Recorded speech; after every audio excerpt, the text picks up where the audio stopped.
Now, no one will travel for average, right? No one ever goes and says, I went to the best restaurant the other day, Ruby Tuesdays. No, the reason for that place is that it disappoints you at a rate you can stand. It is acceptable disappointment. We don't want that. Don't do that. So, first, if it's going to be good, it has to actually be good.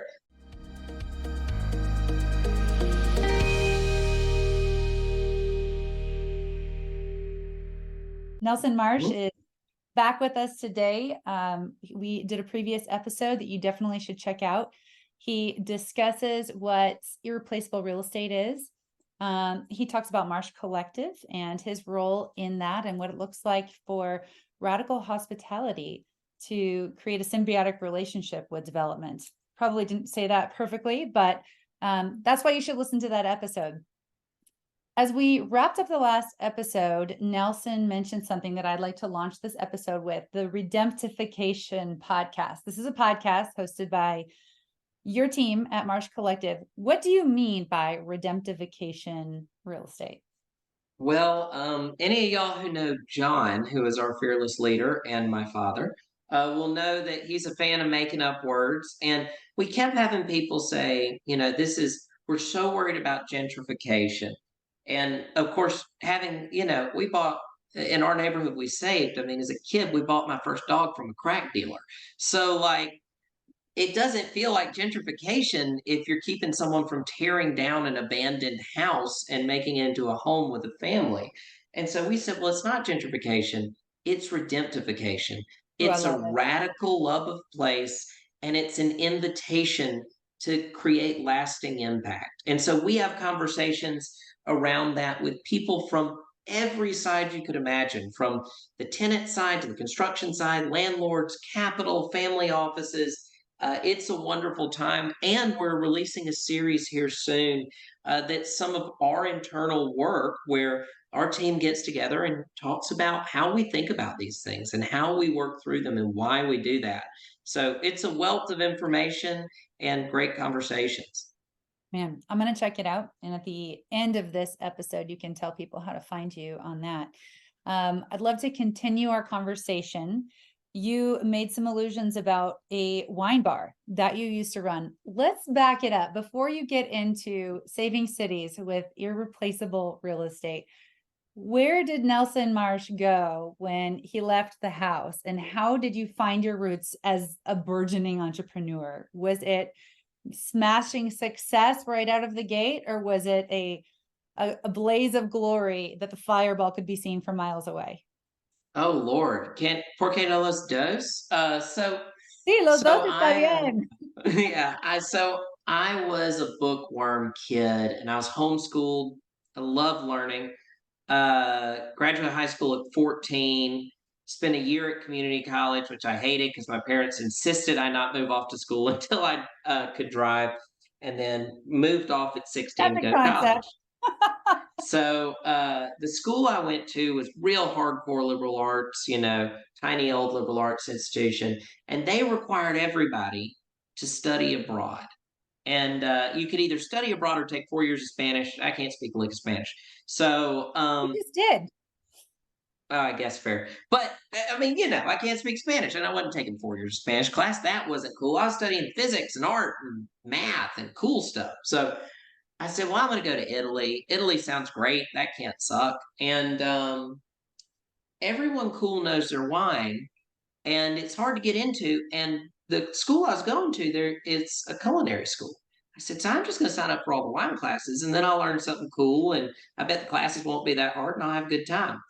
Well, I was 18. I didn't even drink. And so I sign up for every class they have, and they send me a message and they go, hey, these are professional classes for people in the business, and we're worried you're not qualified for it. I said, look, I'm the most wine loving wine guy you ever met in your wine life. I'm going to be teaching you the class. I didn't You know, know where and I'm I didn't know from. my ass from Abraham Lincoln. And so, anyway, I flew over there, but I knew that I was a good reader, and they'd expect us to, they'd expect us to take a week, to get acclimated, moving to another country. And so I bought all my books, I read them cover to cover, and I leaned into that great family legacy. My dad, at one point, before he was selling cities, was selling wrecked used cars. And so I could sell, right? And I got over there and I just bluffed my way straight into this business. Well, I fell in love with it, but I moved back and I'm only 18. So what do? Well, I said, I'm in Alabama. Nobody knows anything about Italian wine here. And no one in the world is going to sit and listen to someone give a talk and then ID them. So I just started doing sommelier work. When I was 18, I'd been selling stuff for 3 years before I ever got to the point that I could buy it. So fast forward, I'm doing this work kind of on the side. I've been working back with a family business, and Dad, you're not cool. Um, and and I had been called back home. I was living in Florence, Italy, and I mean, I just had this incredible moment where I was, much to my chagrin, really felt called back to home. And so I get called back to Opelika. I'm like, what am I supposed to do here? Well, my dad and another guy talked me at 22 into running for city council, which was brutal. I knocked on 1,000 doors in June, July, and August on a bicycle and mailed every registered voter my cell phone number. So my life was crazy. And so anyway, I lost, super contested. I lost by 5 votes out of 1,000. You're kidding. Brutal, brutal. Oh, just, But I mean, listen, I eats can't you. believe you got that far. Like, to me, that's a smashing success. I'm sure it felt like a horrible loss, but Oh, you, I mean, out of nowhere, it would you have been bought better the though if I would bike. have got 10 votes total. I would have at least been like, nobody wants this. Gosh. Oh, it was brutal. So anyway, my dad goes, I'm like, I have some time. Well, what's going on? He said, okay, you want to run a business. You need to go crash one. You want to do this wine thing. He said, why don't you do this? We got this little space in the back of this failed furniture store. There's a little space, and we'll give you a deal on the construction if you can pay the rent and if you can get the money. So I went and put 20 grand on a credit card, built a little 5-seat bar, and we started with 5 wines by the glass, quickly grew to 10. Well, a year in, we're at 100. And my dad had thought like I go do this for about 6 months and it would crash and burn. Well, we doubled in sales every 6 months for 5 years. So fast forward into year 2, we now have 150 wines by the glass. The thing's still 35 seats, no sign. It's me. Occasionally I get somebody to help wash dishes. We didn't have a dishwasher in the beginning, so sometimes my customers would be washing dishes. And it was hopping. And then I run into my first real business problem.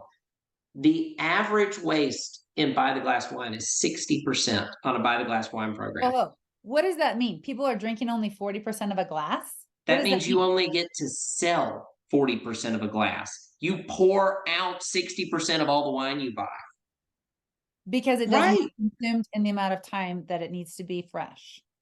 Right. And so I was pouring out 4 or 5 cases of wine every week. And I go, okay, I am too smart to be living this way. We don't need to this is stupid. And so I developed over the next 6 months this system to bring our blended waste from 60% down to 19%. And that allowed me to grow again. Well, I grew again, then I moved and I grew again, added cocktails. By the end of it, we're at 500 wines by the glass. And I was making every mistake in the book. I trashed my marriage. I trashed my life. I was working 80 hours a week. I was drinking 22 cups of coffee a day. Better than And, 22 cups of wine. huh? I said that's better than 22 cups of wine. I probably wasn't far off that either. And so, I mean, I just running like crazy. So we get to COVID, and in Alabama, we bless Kay Ivy. She did everything she could to do everything wrong. But I mean, it's not her fault. She remembers when they invented electricity. And so anyway, we were closed. We didn't get any government help. All our COVID money got spent on building more prisons. And so here we are. I had to sell my home. I had just gone through a divorce with my ex-wife, who, at the time, she wasn't able really to watch my daughter and be as involved in her life as she wanted to. And so I ended up in a position where I'm a single dad. I'm running this business, and one day I need something out of the mailbox. And I had hired my best friend of 10 years and I'd hired, my daughter's godparents, basically, literally, to come and run my business with me.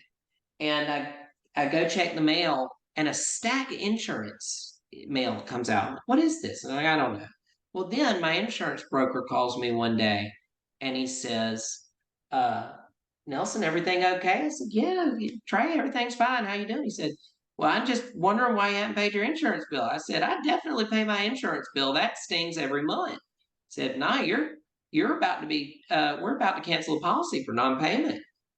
Oh my God. So I go ask this person who's running my bar, said, it's handled, it's fine.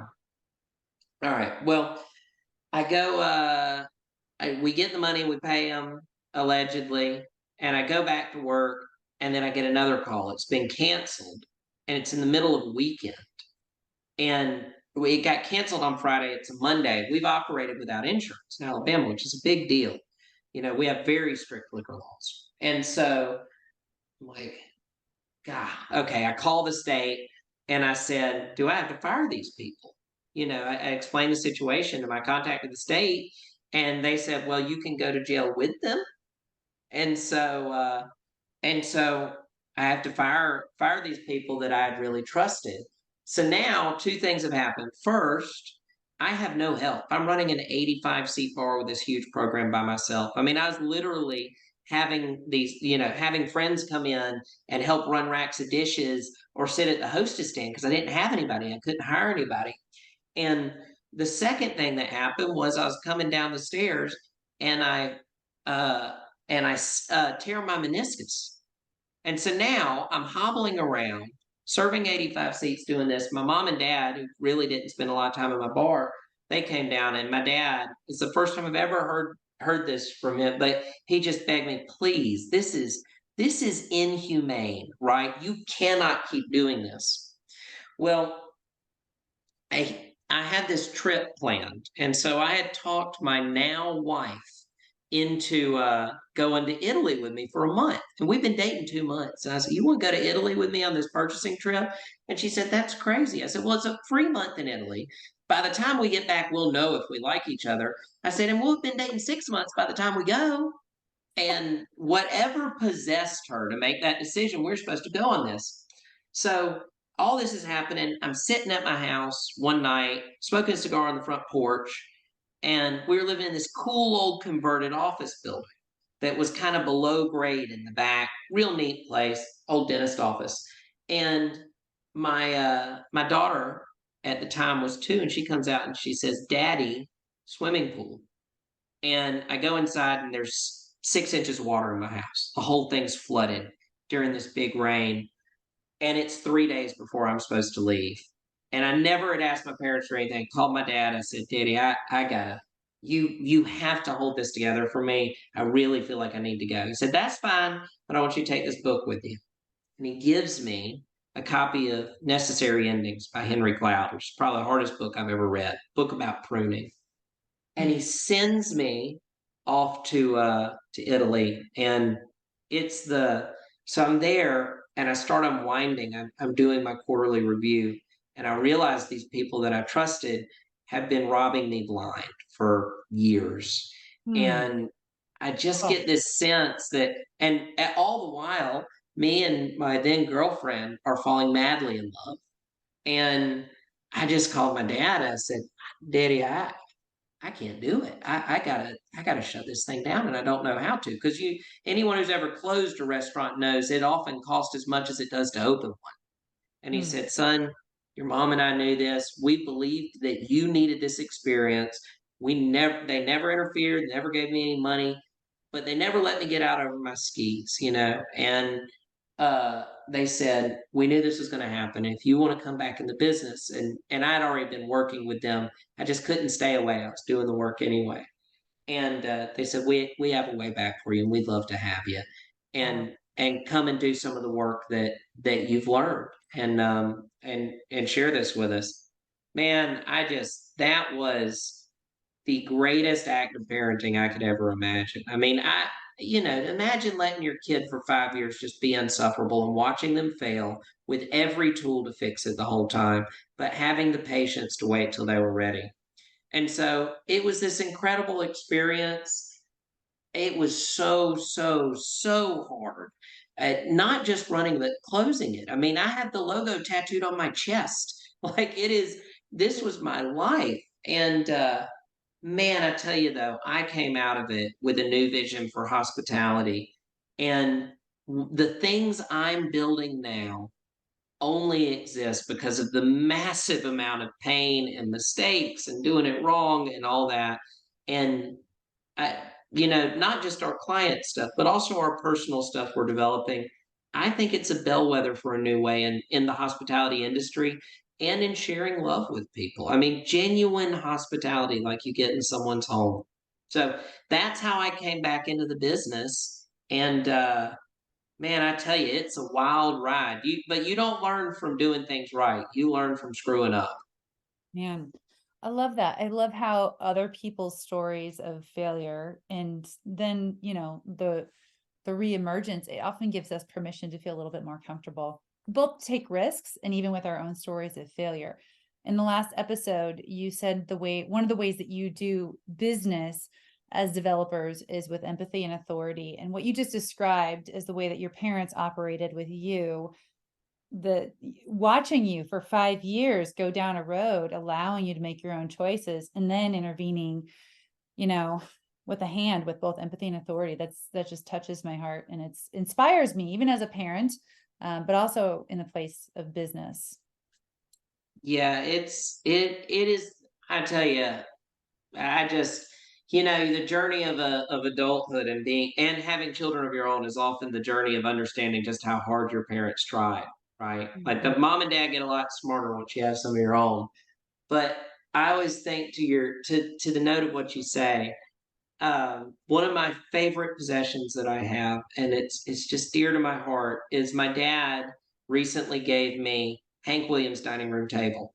Uh, and it came out of his cabin he lived in at the end of his life up at Lake Martin. My dad ended up with it, and I've been trying to get it for years. He finally gave it to me, and it's needed some work. But I always think of the Hank Williams quote that people like the blues because it makes them not feel alone. Mm. And I love the idea that, remembering that we're all human and in our work now, the value of those experiences. When I tell somebody in a bar that like I design a lot of bars for our clients, when I tell them I've got to make this bar narrow, it's not because I have some design thinking certification or whatever. It's because I've stood behind a bar that was too wide, because I built a bar that was too wide, and I've gone home with a sore back every day for 2 years. And the empathy to do that, and everyone on our team has done this. When we speak into things, we speak with empathy and authority.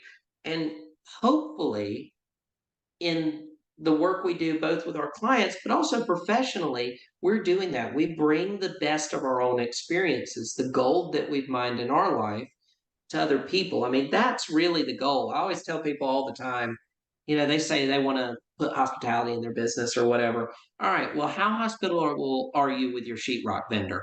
Does your sheetrock vendor love you? Do they think you treat them better than anyone else? Does your plumber, does your electrician, right? Does your bank? Because if they don't, you don't have hospitality in your business. You're making a show. You have entertainment. Wow, that's a good question to ask even ourselves. The people that serve us in our own lives.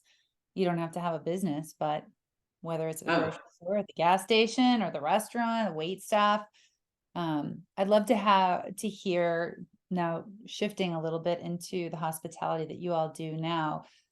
How has that experience that you just shared informed the way that you develop restaurants, creating oh, experiences for people? What's important for you?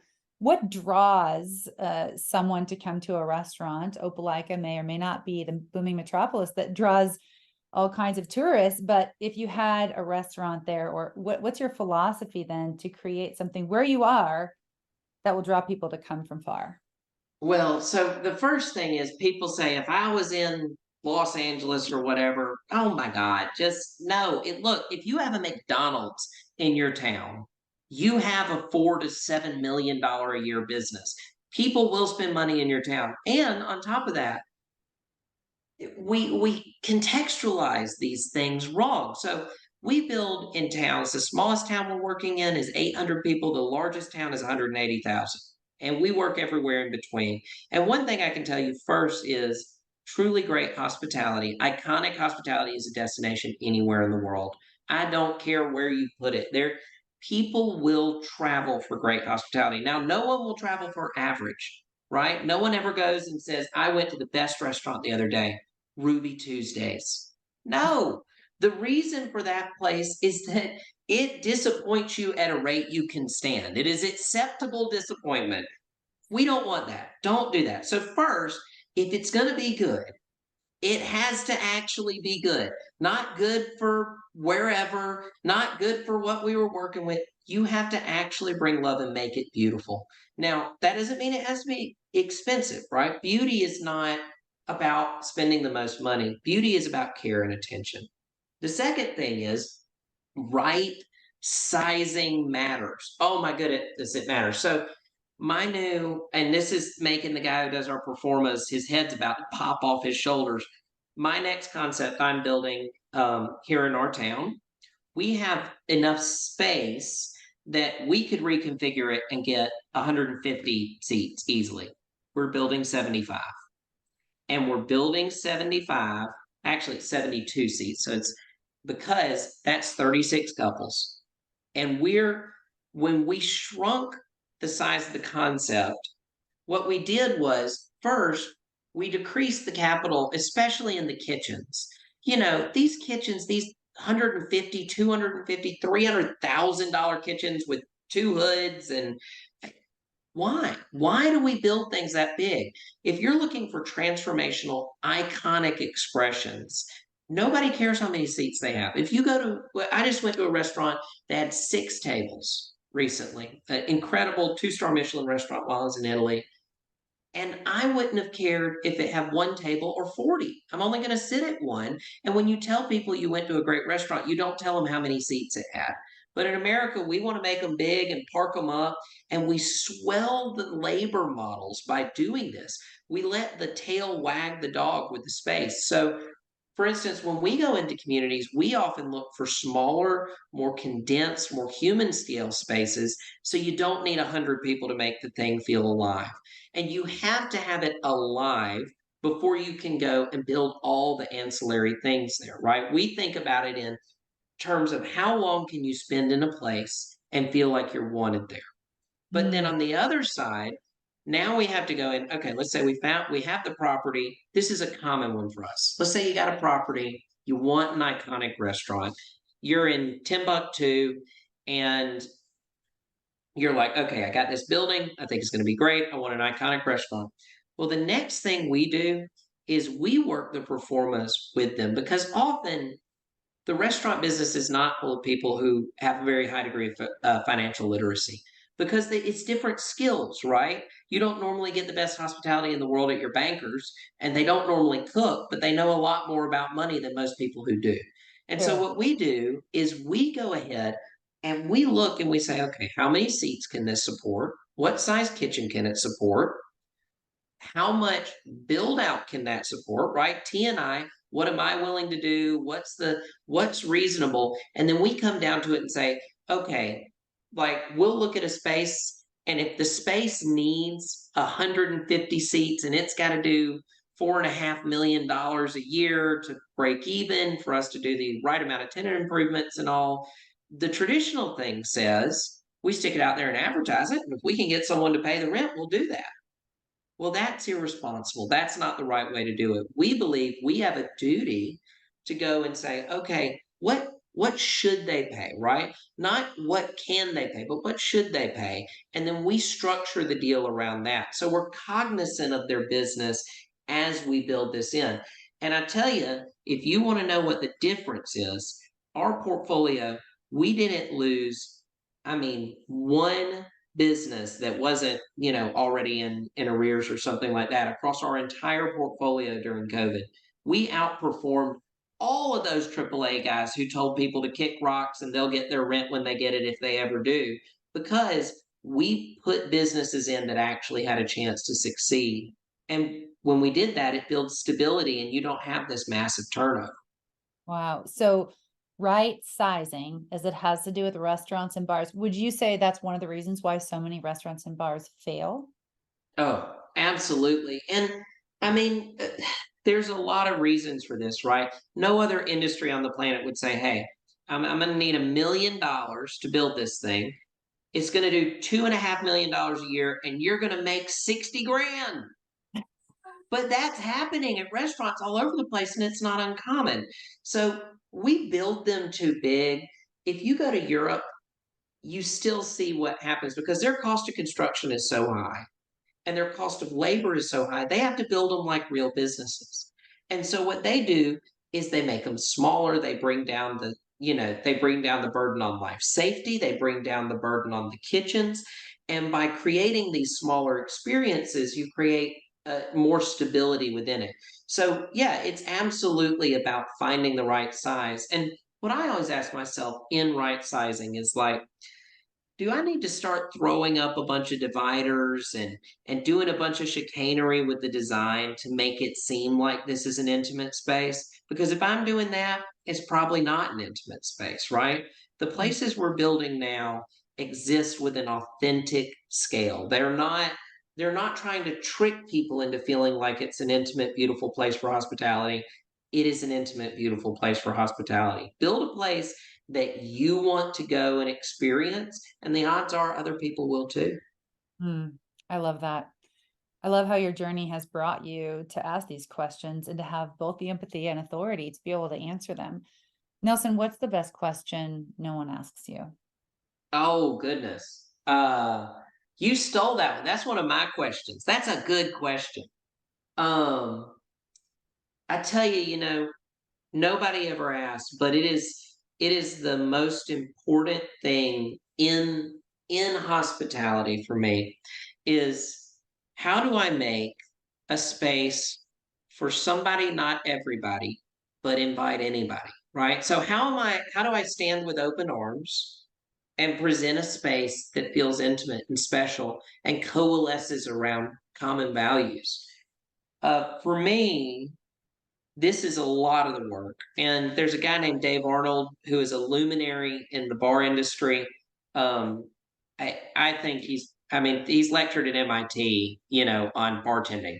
The guy's brilliant. But one thing I love is he says he always builds culture into his bars. So I think of the best bar I probably ever went to was a bar I loved that was run by an old Irishman when I lived in Florence. And it was a little pub and it was crappy. I mean, like three liquors on the wall, two beers, that's the whole show. Broken, permanently broken bathroom and all that. But it was an amazing space. And it was amazing because it coalesced around shared values. It's what people love about dive bars and what people love about their favorite, meat and three, greasy spoon local restaurant is that there is infinite love and infinite truth. There's an enormous amount of grace and love and compassion and camaraderie that lives there, but there's a culture that has very definite things that don't belong. And so creating an identity and a strong culture around what you're doing is an amazing way to self-select for the right people. So this in my experience, like in my last business and in the one I'm doing now, one of the curious things that I was always very proud of is we live in a town in the South, and generally economics fall along racial lines. And people, because of this, you often don't see a lot of diversity in crowds, right? So there's kind of white bars and black bars and bars that we have a huge Korean population, so there are Korean bars, but you don't see a lot of different people. Well, we always had a ton of different people, and the one reason we did that is because we aimed to put the cookies on the bottom shelf. We were the anti snobbery establishment. And we built roadblocks to snobbery in every way you possibly could. But what that did was that opened the door for a wide variety of people that said, maybe I would love to have that experience, but I Mm. don't feel safe in these other places. And so, yes, it did necessarily exclude people. If you were someone who was looking to show off with an expensive, French bottle, and you were going to come in and do the whole, amateur sommelier thing, God bless you. You would hate it there. But if you wanted to come in and have a learning experience around great wines and great company and be treated with love, dignity, and respect, well, come on. The door is wide open. And so that's how we do all of the concepts we help people build now. We create strong senses of culture, and actually we write documents around this. These love letters I was talking about in the I think before we were speaking, these are documents that take and create a little vignette. They're like a section out of a novel. And then we hold up our decisions to that and say, does it fit? And so because of this, we're always driving things from this story perspective. I love it.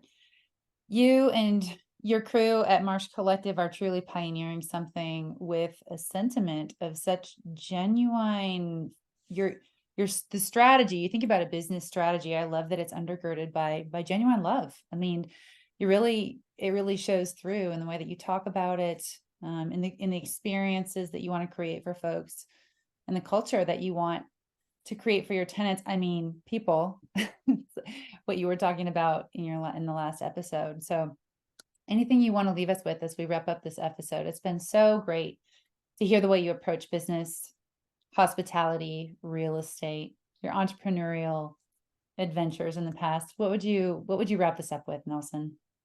I'd just say this, if you've ever gone in a shopping mall, everyone wanted to be there and was making money, right? All those businesses, the asset manager, property manager, the fund, there's money in the whole stack. And then we look in our towns and communities and we say, I have to give something up for people to want to be here. I would say it's worth rejecting that, because love of place is not something that you put as a secondary bottom line. It's not something that you pay a cost for, although there is always a cost to love. It is the strategy. Because when we pour love on places, people react. And if you want to know the magic of what we're doing, it's not that there's just love underneath it. Love's the whole game. And we do it all for love's sake. And I tell you, it is about the most fun you can have with your clothes on. And we love it. And man, if any of y'all out there listening are ever curious, first, if you get to Atlanta, we're an hour south of Atlanta on 85.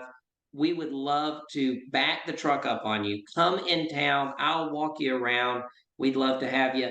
And then also, if you're curious about this work or want to contact us, please reach out. marshcollective.com. You can fill out a contact form. All of those come to me. So yeah, or Brad, one of our partners. We would love to add value to you any way we can. And look us up on the Redemptification podcast. These are the sort of conversations we're having all the time, and we're just blessed to do it.